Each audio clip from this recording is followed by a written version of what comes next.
ఓపికతో ఫలించు, ఓపికతో ఫలించు. వాక్యము విని దానిని అంగీకరించి, వాక్యము విని దానిని అంగీకరించి ముప్పదంతలుగా, అరువదంతలుగా, నూరంతలుగా ఫలించు.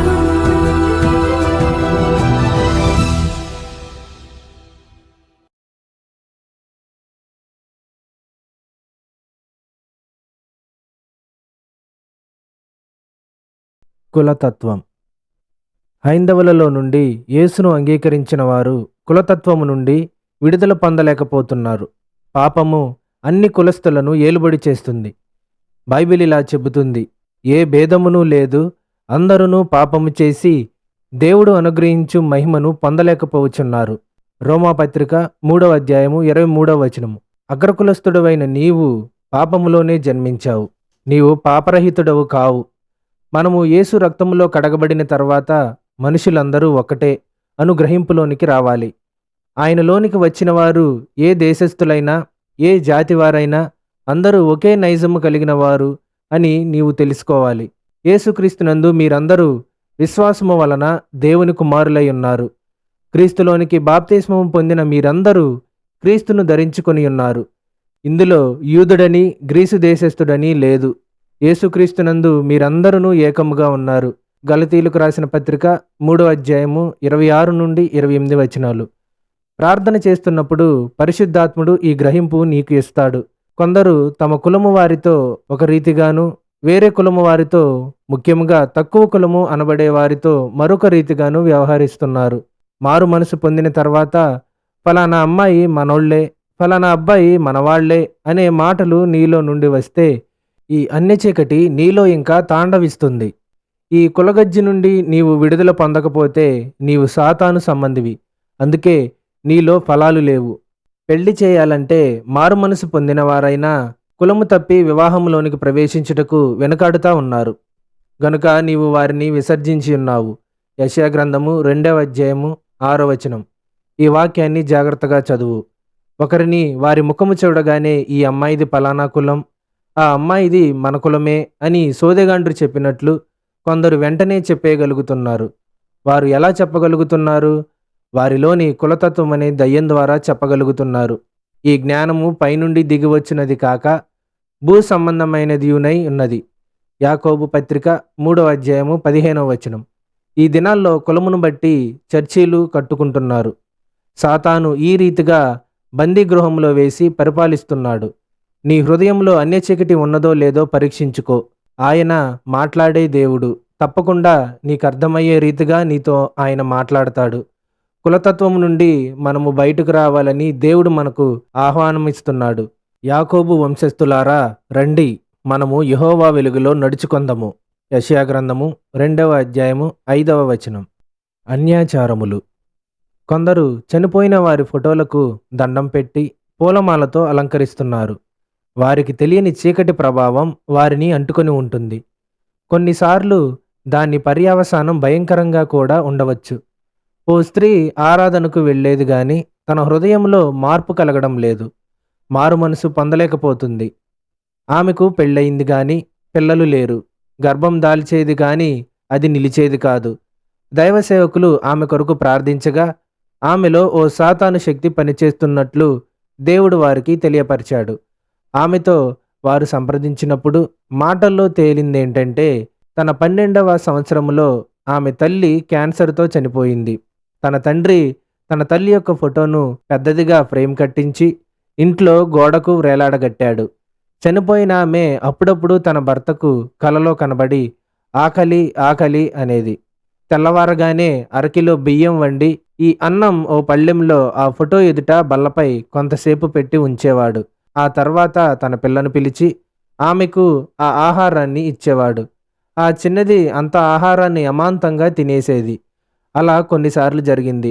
దేవుని సేవకులు ఆమె కొరకు ప్రార్థన చేస్తుండగా తాను చిన్నతనంలో అనుసరించిన ఆ చీకటి కార్యాన్ని బట్టి తనలో ప్రభావం పనిచేస్తుందని ఆమెకు గ్రహింపయింది. దాని విషయమై దేవుని సన్నిధిలో ఆమె పశ్చాత్తాపంతో ప్రార్థించుకుంది. దైవ సేవకులు తనకు నూనె రాసి యేసునామములో ఆ దయ్యపు శక్తిని గద్దింపగా ఆమె విడుదల పొందింది. ఆ తర్వాత ఆమె గర్భం దాల్చి చక్కని బిడ్డను కన్నది.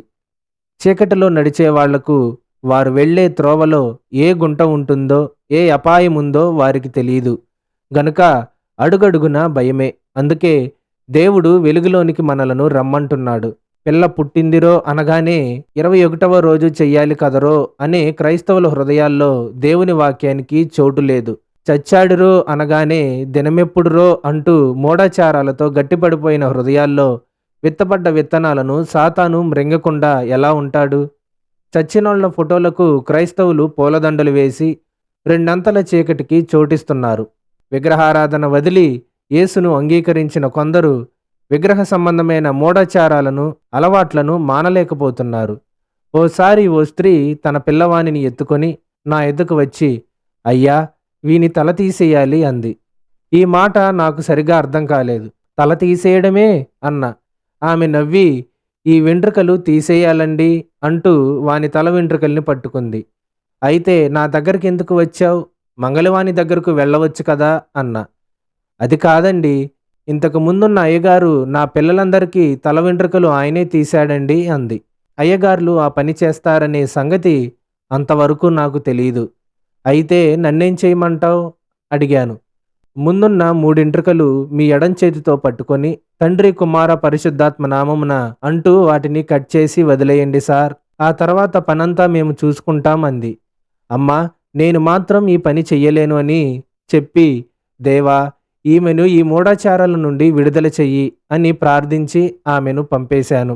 ఆడపిల్లలకు వయసొచ్చి పుష్పవతి అయ్యిందనగానే ఆ విషయాన్ని ప్రచారం చేసుకుంటూ వ్యర్థమైన కార్యక్రమాలు పురమాయించుకొని తమ సమయాన్నే కాకుండా తమ బంధువుల సమయాన్ని కూడా వృధా చేసే క్రైస్తవులు నిర్జీవంగానే ఉంటారు.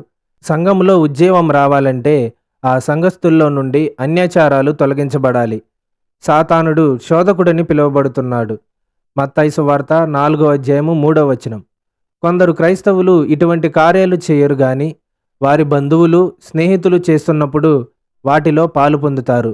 అది కూడా అజ్ఞానమే. పెళ్ళి అనగానే అడుగడుగున అర్థం లేని వెర్రి ఆచారాలే. పెళ్లి చూపులకెళ్లే సమయంలో, ప్రదానం జరిగించే సమయాల్లో ఏదో రీతిగా సాతాన్ యొక్క ప్రభావం క్రైస్తవుల్లో కనబడుతూనే ఉంది.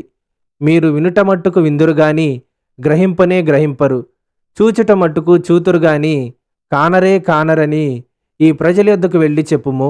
ఈ ప్రజలు కన్నులారా చూచి, చెవులారా విని, మనస్సారా గ్రహించి నా వైపు తిరిగి నా వలన స్వస్థత పొందకుండునట్లు వారి హృదయము క్రొవ్వియున్నది. వారు చెవులతో మందముగా విని కన్నులు మూసుకొని ఉన్నారు. అపోస్తల కార్యములు 28వ అధ్యాయము 26 నుండి 27 వచనాలు. సాతాను మనుషులను భయంలోనూ ఆందోళనలోనూ బంధించాడు. కొందరు శుభకార్యాలకు వెళ్తున్నప్పుడు ఎదురు వచ్చేదెవరో అనుకుంటూ భయపడుతున్నారు. క్రీస్తు యొక్క వెలుగు సమాజానికి ప్రకాశింపకుండా అడ్డుపడేవాళ్ళు వారే. మరణాన్ని జయించి తిరిగి లేచిన యేసు శక్తి మనలో ఉంటే దేనికి మనం భయపడనవసరం లేదు. తుమ్మితే భయపడే వారి హృదయాల్లో గాఢాంధకారము ఉన్నది. సిలువలో యేసు నీకు నాకు జయం ప్రసాదించాడు. నీ పాపముల విషయమై నీవు పశ్చాత్తాపపడి ఆ జయాన్ని ఈ సమయంలోనే పొందుకో. పెళ్లిలో 3 ముడులతో తాళి కట్టినంత మాత్రాన నీ సంసారం స్థిరమైపోతే యేసు పరలోకం వదిలి ఈ లోకానికి రానవసరం లేదు. ఆ పిచ్చి ఆచారాన్ని ప్రక్కన పెట్టి సాతాను ఉచ్చులో నుండి బయటపడు. నీలో దేవుని వెలుగు ప్రవేశించబోతుంది. లేని ఎడల నీవు అంధకారంలోనికి నెట్టివేయబడతావు. యాకోబు వంశమగు ఈ జనము తూర్పున నుండిన జనుల సంప్రదాయములతో నిండుకొని ఉన్నారు గనుక నీవు వారిని విసర్జించి ఉన్నావు. యెషయా గ్రంథము 2వ అధ్యాయము 6వ వచనం.